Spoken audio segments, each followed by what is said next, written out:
You may be surprised to hear in a country that boasts about all the water, it's not always there.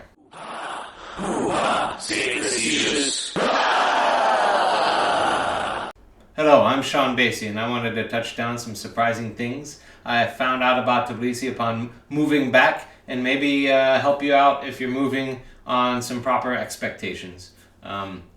Because there's a lot of overly excited people about the country, and a lot of underly excited people about the country too. Now, let me explain. I'm a bit of a cynical guy, so nothing's really that surprising to me. And most of these things I kind of already knew coming back because there were problems before or because they were becoming problems throughout my tenure in Belgium. And I was just paying attention on the Facebooks. And so now I want to pass them on to you. Maybe they'll be useful if you're moving here. Maybe you'll find them slightly funny if you're still living here. Or if you've lived here before and you're like, yeah, I know what he means. Okay, so first thing I want to hit up is, well, I mentioned it, the water. So Georgians are always like bragging about their water. They're like, oh, we had the best water in the world, yara. And, and yes, it is clean water at the source of it, like at the water production plant where they test the water. It does test clean all the time, but it takes a lot of time and places to get from the source to the apartment, right? So getting from there, a lot of bad things can come in, and bad things do come in. And that's why they're constantly working on the water pipes, turning it on, turning it off, depending on what district you're in, if they're replacing it, or if they replace it badly and have to re-replace it, and then re-replace it, and then so on. And every time they do that, there's new contact with outside sources that get in there. Sometimes you turn it on, and it's all after doing the watering, it gets all dirty and brown and gross. Like, I've never seen water like that bad, except once when I was staying in Moscow. It was pretty bad water there too. Like, typically it's clean water. Usually it's okay, but still, because you don't know what kind of things are hovering around or still there. I would recommend, upon moving in, to do a few things. Like, both because of you don't really know about the water purity, and also you don't really know about like when the water is going to shut off. So you got to do three things. Sorry. The first thing is to just get an under the tap filter, so that when the water comes in, you can just filter it. It filters right there, and then it comes out your tap all clean, and you don't have to worry about it. Okay, you can go to Domino, Georgia, order it on Amazon, wherever you prefer. So then you plug it in, and those are really easy. You just unscrew some stuff below your sink and then screw it back in. Like, so it's super easy. You just plug it in and turn it on. Boom. If you need help, if you really need help, give me a call. I'll set that up for you. You'll have to pay me in beer or something, or wine. This is the wine country, but I get free wine anyway, since I'm married to a Georgian. So why would I want wine from you as a payment? Beer is a better payment.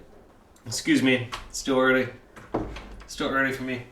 Okay, so next thing, I would buy 5 1-liter bottles of water, or maybe 3 2-liter bottles of water. And the reason is, when the water goes off, you need some drinking water. Okay, so just buy that water, stick it under the sink, forget about it, and then when it goes off, boom. Now you might think, I'll just do that whenever the water goes off. Okay, but sometimes everybody else does that when the water goes off, and then the shop nearby has no water. So that tends to happen. Now, sometimes they warn you in advance when the water is going to go off. Sometimes they don't. Like, they give you a text message. Sometimes they don't. You have to register yourself at GWP and make sure that your phone is on there. Okay? So that you get those text messages, you know what's up, and you know when you're going to have water again, and you can plan accordingly. But I would have that water down there anyway because of the problem with the shops. Everybody gets those text messages, so everybody goes to buy water. The second thing I would do is buy a bucket, big plastic bucket, and stick it in the shower. Like, I'll show you here. This is our bucket. We just keep this full. So whenever there's a surprise, no water, we can still flush that toilet. That toilet will get stinky if you don't have any water to flush it down. So you better get some water and keep it there. All right. So that's what I'm saying. Just a warning if you don't want the stinky toilet. You may get a stinky toilet anyway because nobody seems to use like catches in any of the piping, but that's a different story. Okay, number 2 thing that surprised me. Well, I've spoken about this before. It didn't really surprise me. The lifts. What I was really hoping for was that while I was gone in Belgium for the 3 years, they would just decide to fix our lift, and it would be magically a nicer lift with working in a nicer system. Now, our lift is coin operated, and I'll tell you, most lifts in Georgia are coin operated. So get prepared for that. Don't be surprised when you see a box like this. All right, we have here the Soviet lift right here. Walk in, hey there, and here you got it. You got the magic happens in this box right here. Boom. You got to do it fast too, because sometimes if you don't get it fast enough, or you don't have 2 hands and you're too slow, you lose the coin too. It's just boom. 5 tetri, 10 tetri, 20 tetri, they all work. Of course, the guy loves it when you put a 50 tetri in there. But yeah, I mean, that's it. See you later. Now this one particularly is especially annoying because it's a 5 tetri up, 5 tetri down. Both ways, 5 tetri. I would just prefer mini, like mini are just 10 tetri one direction, like up, and then free down. Like, I would prefer that because 5 tetris are super hard to get. Like, you go everywhere, and you know the Georgian words I knew, it sounded like I was just begging for change, like "Khurda minda khutetriana tushezaba." So that, like, my wife, I was complaining to my wife. I'm like, man, nobody's giving me change, and she's like, what? It sounds like you're begging. Maybe you should say "Tami shwale khutetriana bad." Okay, so I wrote that in the blog. You can find the correct pronunciation in the blog if this is a problem of yours as well. You just swap the number for whatever change you need. Or when you're coming to Tbilisi, that is something good to know, like how to make change, because you're going to need change for your elevator. Yeah. Yes, I kid you not. Some lifts, if you get lucky, will operate on a tab, but this is very rare. However, even in my apartment block, like it's a really huge Soviet block of building, it's got a whole bunch of entries, and each entry has its own lift, and you know the people there are in charge of the lift, the people who own the apartments on that entry, and so some have really nice lifts, others don't. I don't really know how to get the nicer lift because like nobody in my entry has money, I guess, so it'd just be us paying for that lift. I guess I don't. So that's fun. No, not fun at all. It's really annoying. Okay, so prices are another surprising thing. Yeah. So prices, they've all gone up. Inflation is hit everywhere in the world, not just America. It's not Biden inflation, it's world inflation.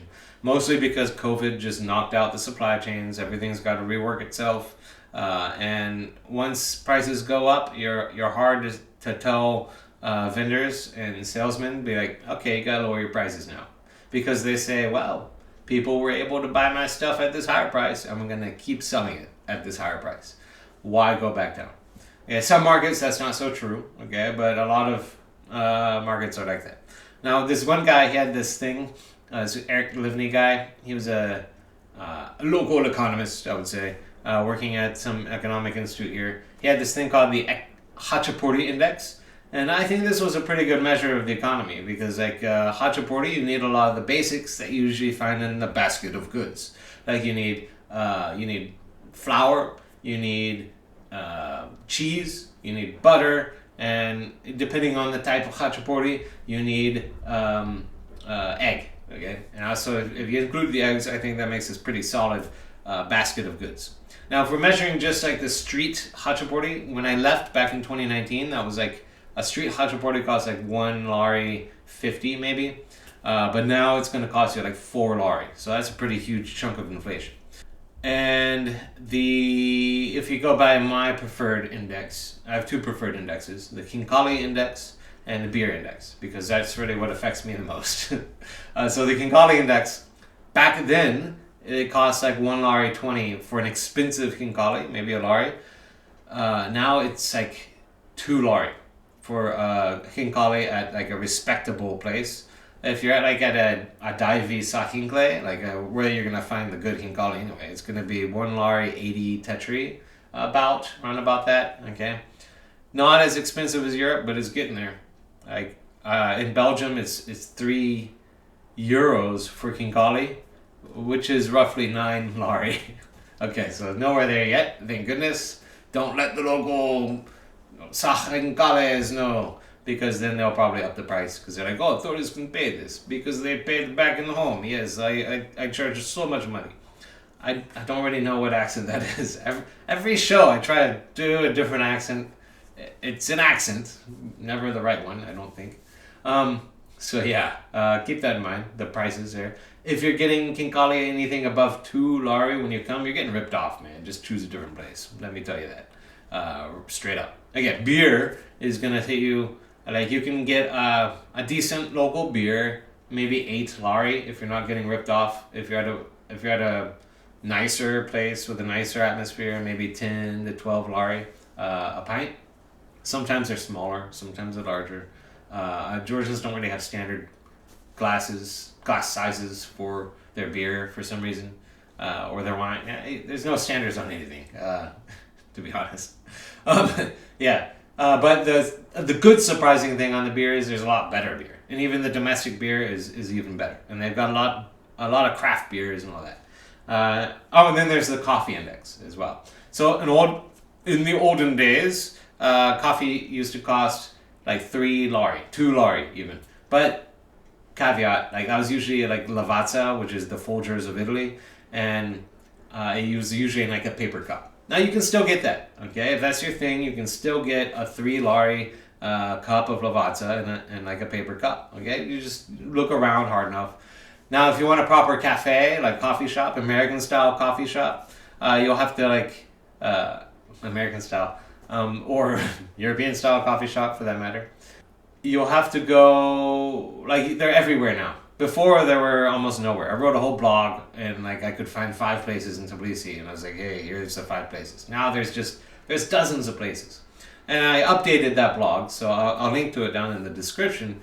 You can find that blog, there's a map down there, and boom, you'll see there's almost one everywhere around you. But I have reviewed a lot of them, and so you can see which might be your style, and go visit that one.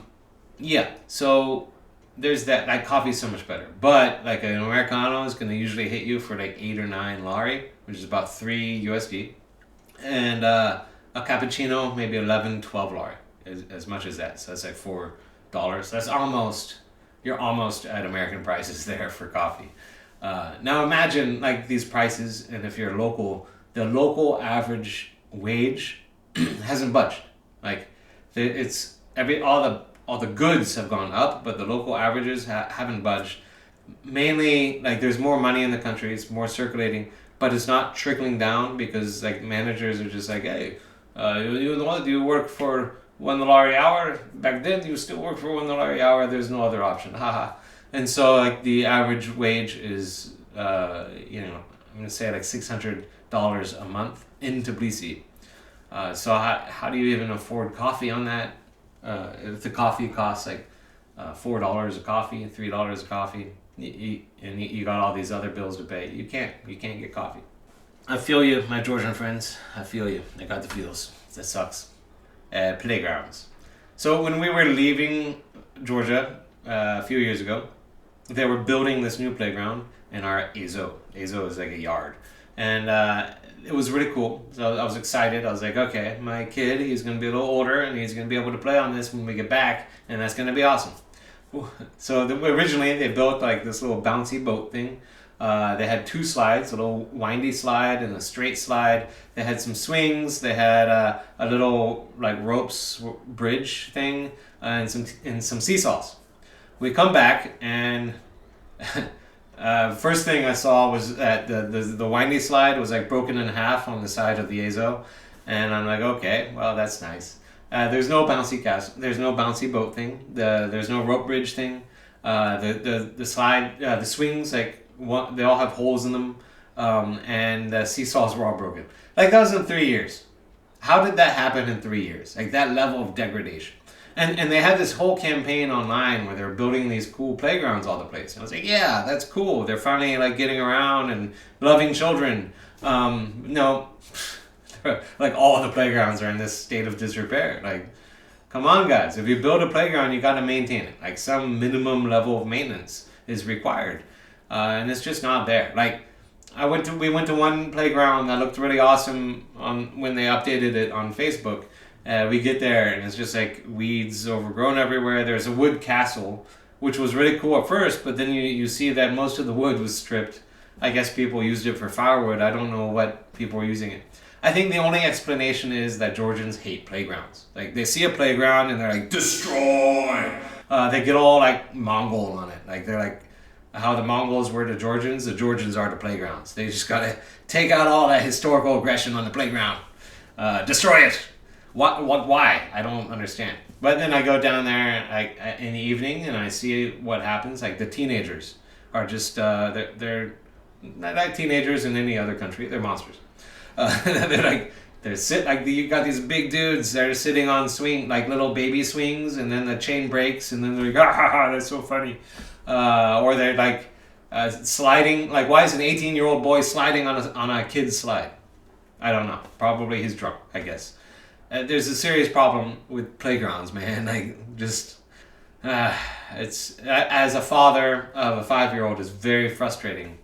There are a few decent playgrounds that are kept. So if you're a parent, I would suggest you go to Rike, go to Data Ina, 9th of April Park. Those have decently upkept playgrounds. The ones you find around the hood, maybe you'll get lucky. Yeah, good luck. That's all I'm saying. Live around those places. I think Vakia Park has a decent playground too. I haven't been there. I don't know. Tbilisi Lake had a really cool playground, but you have to pay to get into it. So naturally that's upkept, I guess. Capitalism, yay. Yeah, so that's cool. Keep that in mind. The last thing I'm surprised about are the tourist Touts. Like, so they renovated this area called Tbilisi, and if you want to hear about the history of Tbilisi and all the buildings on it, do check out my tour. I'll link to that down there. I've got 2 tours of Tbilisi, audio tours you just take on your own, and there's one of Tbilisi, the other is of Rustaveli.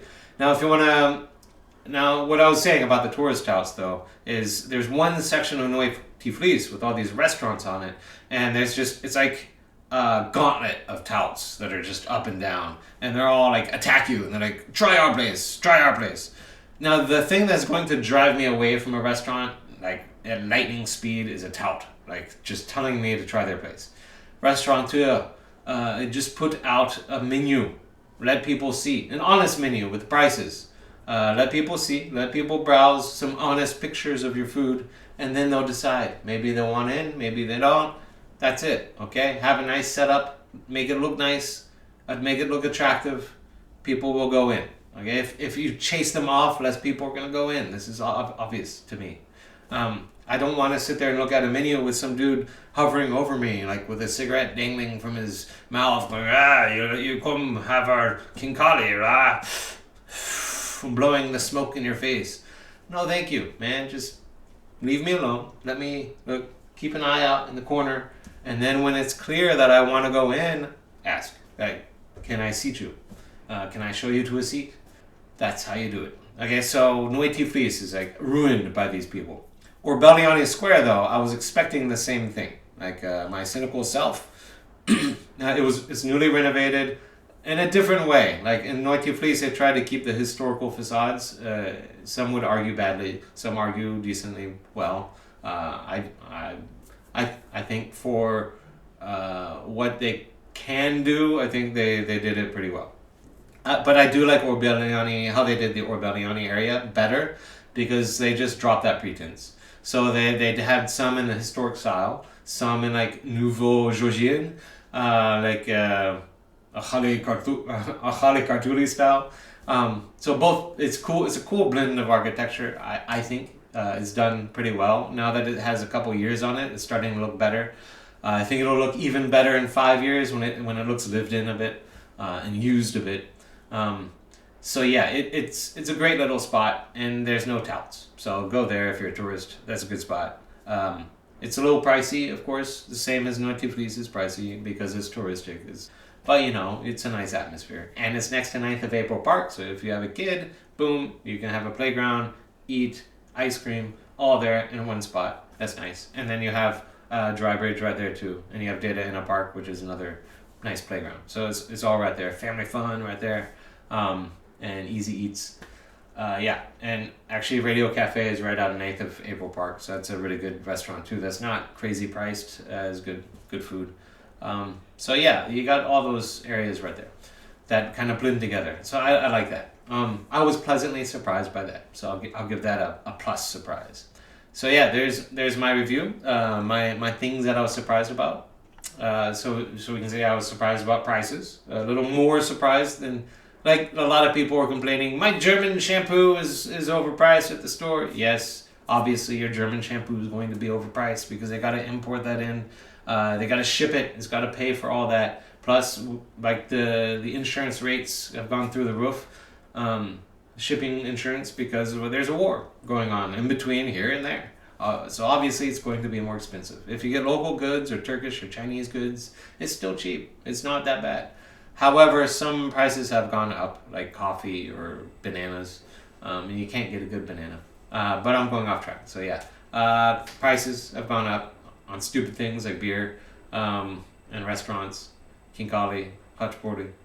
Why have they gone up? I don't know.